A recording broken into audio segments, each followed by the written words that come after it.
கொலேசியர் 2ஆம் அதிகாரம். உங்களுக்காகவும் லவோதிக்கேயாவில் இருக்கிறவர்களுக்காகவும் சரீரத்தில் என் முகத்தை காணாதிருக்கிற மற்றெல்லருக்காகவும் மிகுந்த போராட்டம் எனக்கு உண்டென்று நீங்கள் அறிய விரும்புகிறேன். அவர்களுடைய இருதயங்கள் தோற்றப்பட்டு அவர்கள் அன்பினால் இணைக்கப்பட்டு பிதாவாகிய தேவனுக்கும் கிறிஸ்துவுக்கும் உரிய இரகசியத்தை அறிந்து கொள்ளுகிற உணர்வின் பூரண நிச்சயத்தினுடைய எல்லா ஐஸ்வர்யத்திற்கும் உரியவர்களாக வேண்டுமென்றே இப்படி விரும்புகிறேன். அவருக்குள் ஞானம், அறிவு என்பவைகளாகிய பொக்கிஷங்களெல்லாம் அடங்கி இருக்கிறது. ஒருவனும் நயவசனிப்பினாலே உங்களை வஞ்சியாதபடிக்கு இதை சொல்லுகிறேன். சரீரத்தின்படி நான் தூரமாயிருந்தும் ஆவியின்படி உங்களுடனே கூட இருந்து உங்கள் ஒழுங்கையும் கிறிஸ்துவின் மேலுள்ள உங்கள் விசுவாசத்தின் உறுதியையும் பார்த்து சந்தோஷப்படுகிறேன். ஆகையால் நீங்கள் கர்த்தராகிய கிறிஸ்து இயேசுவை ஏற்றுக்கொண்டபடியே அவருக்குள் வேர் கொண்டவர்களாகவும் அவர் மேல் கட்டப்பட்டவர்களாகவும் அவருக்குள் நடந்து கொண்டு நீங்கள் போதிக்கப்பட்டபடியே விசுவாசத்தில் உறுதிப்பட்டு ஸ்தோத்திரத்தோடே அதிலே பெருகுவீர்களாக. லௌகிக ஞானத்தினாலும் மாயமான தந்திரத்தினாலும் ஒருவனும் உங்களை கொள்ளை கொண்டு போகாதபடிக்கு எச்சரிக்கையாயிருங்கள்.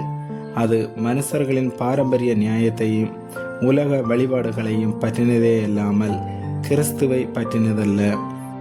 ஏனென்றால் தேவத்துவத்தின் பரிபூரணமெல்லாம் சரீரப்பிரகாரமாக அவருக்குள் வாசமாயிருக்கிறது. மேலும் சகல துரைத்தனங்களுக்கும் அதிகாரத்துக்கும் தலைவராயிருக்கிற அவருக்குள் நீங்கள் பரிபூரணம் உள்ளவர்களாயிருக்கிறீர்கள். அல்லாமலும் நீங்கள் கிறிஸ்துவை பற்றும் விருத்த சேதனத்தினாலே மாம்சத்துக்குரிய பாவ சரீரத்தை களைந்து விட்டதினால் கையால் செய்யப்படாத விருத்த சேதனத்தை அவருக்குள் பெற்றீர்கள்.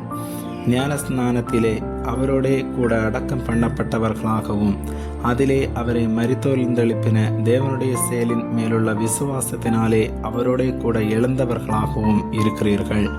உங்கள் பாவங்களினாலேயும் உங்கள் மாம்ச விருத்த சேதனம் இல்லாமையினாலேயும் மரித்தவர்களாயிருந்த உங்களையும் அவரோடே கூட உயிர்ப்பித்து அக்கிரமங்கள் எல்லாவற்றையும் உங்களுக்கு மன்னித்து நமக்கு எதிரடையாகவும் கட்டளைகளால் நமக்கு விரோதமாகவும் இருந்த கையெழுத்தை குலைத்து அதை நடுவில் இராதபடிக்கு எடுத்து சிலுவையின் மேல் ஆணியடித்து துரைத்தனங்களையும் அதிகாரங்களையும் உரிந்து கொண்டு வெளியரங்கமான கோலமாக்கி அவைகளின் மேல் சிலுவையிலே வெற்றி சிறந்தார். ஆகையால் போஜனத்தையும் பானத்தையும் குறித்தாவது பண்டிகை நாளையும் மாத பிறப்பையும் ஓய்வு நாட்களையும் குறித்தாவது ஒருவனும் உங்களை குற்றப்படுத்தாதிருப்பானாக. அவைகள் வருங்காரியங்களுக்கு நிழலாயிருக்கிறது. அவைகளின் பொருள் கிறிஸ்துவை பற்றினது. கணுக்களாலும் கட்டுகளாலும் உதவி பெற்று இணைக்கப்பட்டு தேவ வளர்ச்சியாய் வளர்ந்தேறுகிற சரீர முழுவதையும் ஆதரிக்கிற தலையை பற்றி கொள்ளாமல் மாயமான தாழ்மையிலும் தேவதூதர்களுக்கு செய்யும் ஆராதனையிலும் விருப்பமுற்று காணாதவைகளிலே துணிவாய் நுழைந்து தன் மாம்ச சிந்தையினாலே வீணாய் இருமாப்பு கொண்டிருக்கிற எவனும் உங்கள் பந்தய பொருளை நீங்கள் இழந்து போகும்படி உங்களை வஞ்சியாதிருக்க பாருங்கள். நீங்கள் கிறிஸ்துவுடனே கூட உலகத்தின் வழிபாடுகளுக்கு மரித்ததுண்டானால் இன்னும் உலக வழக்கத்தின்படியே பிழைக்கிறவர்கள் போல மனுஷருடைய கற்பனைகளின்படியும் போதனைகளின்படியும் நடந்து தொடாதே, ருசி பாராதே, தீண்டாதே என்கிற கட்டளைகளுக்கு உட்படுகிறதென்ன? இவையெல்லாம் அனுபவிக்கிறதினால் அழிந்து போகுமே.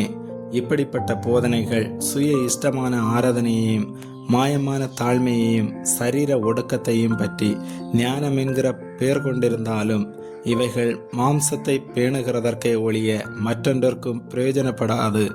ஆமேன்.